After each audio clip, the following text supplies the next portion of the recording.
Hello, this is Monica Sommerhalter.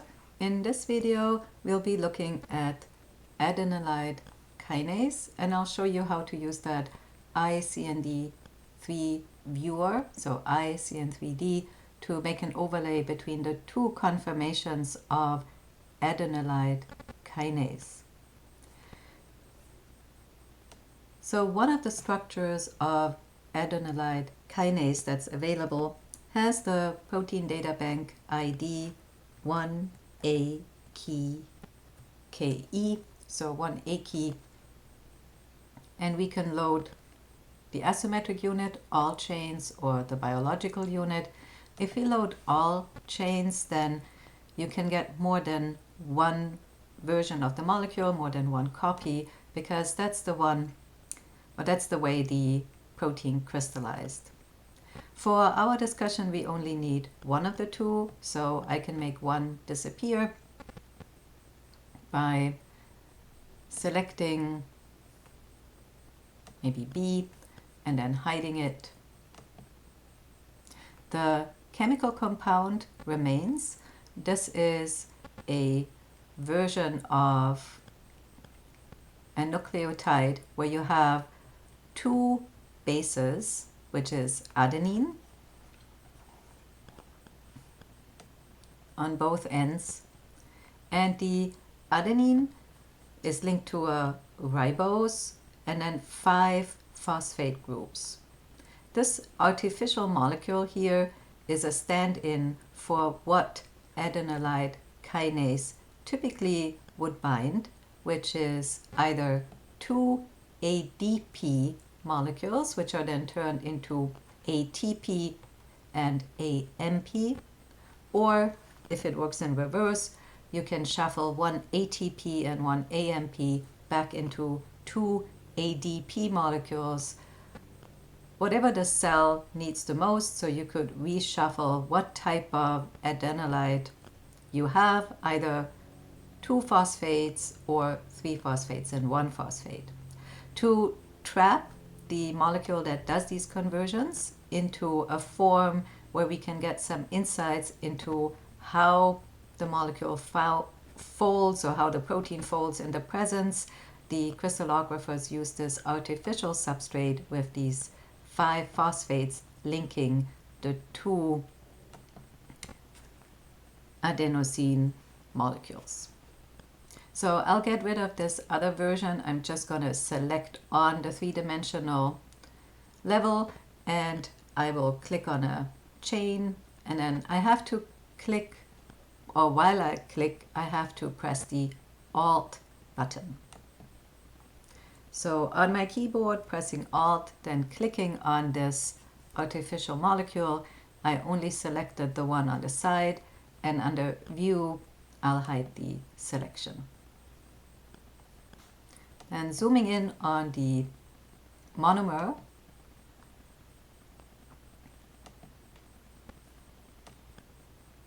so it's a very compact type of structure in the presence of the nucleotide substrates or the substrate mimic. There also is a second structure available of adenylate kinase. Instead of 1 A key, right, it shall be 4 A key. I can load biological unit, or again the full asymmetric unit, and again you'll get a dimer. So this is the very same protein, but this time without any substrate or product analog. It's just in its empty form, ready to take on a substrate.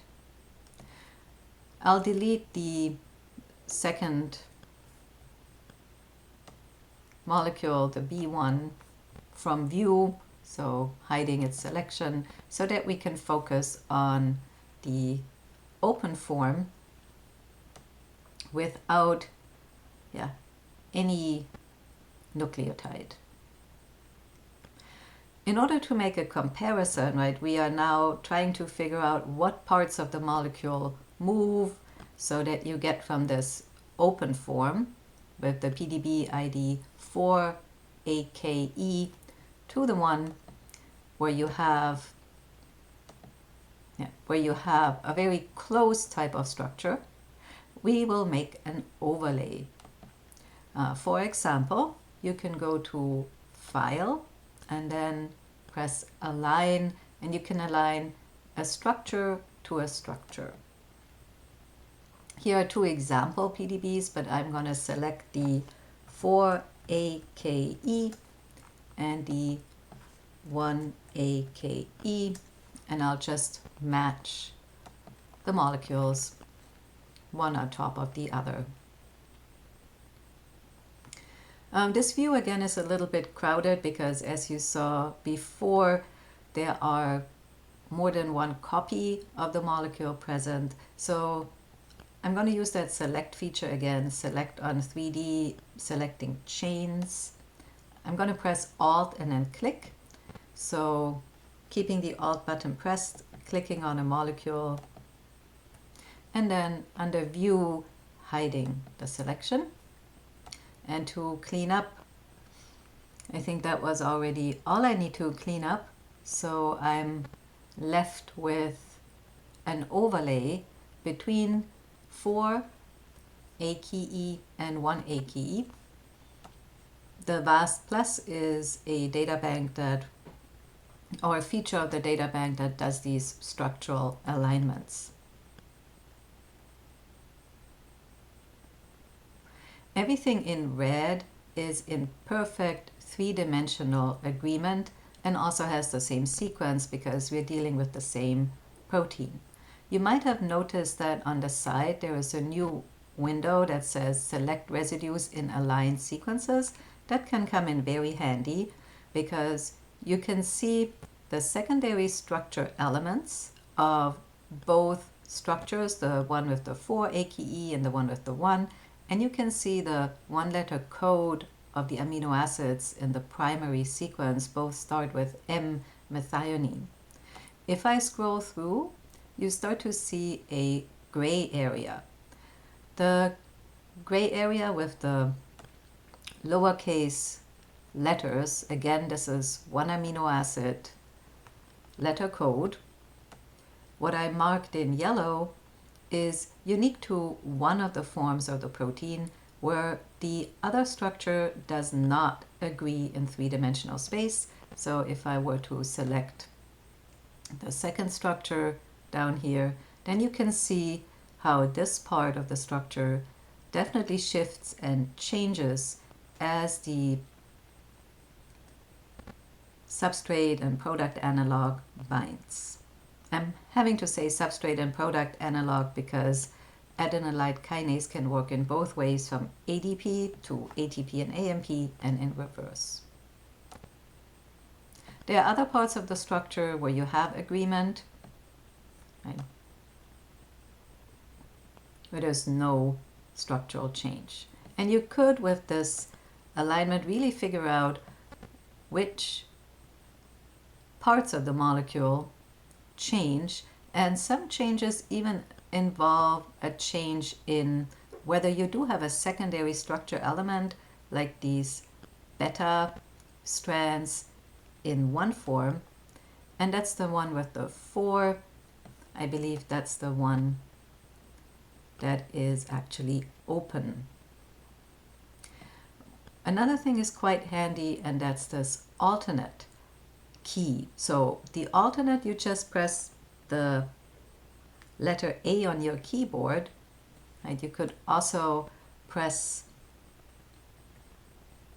What's now changing, unfortunately, is only the parts that I highlighted, so I'd like to get rid of my highlights.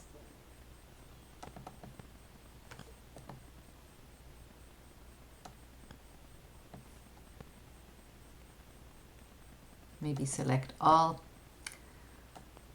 Unfortunately, now I have to deselect again with my Alt A button on 3D the part that was extra.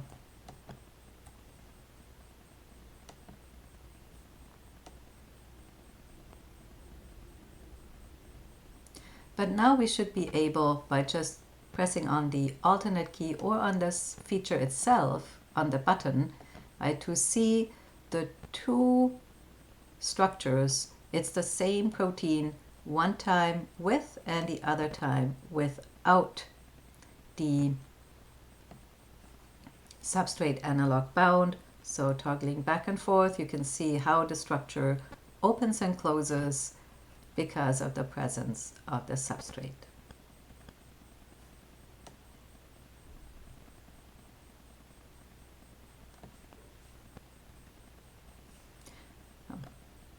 So I hope you found that video helpful and it might inspire you to explore this software on your own. So see you next time. Have a good day. Bye bye.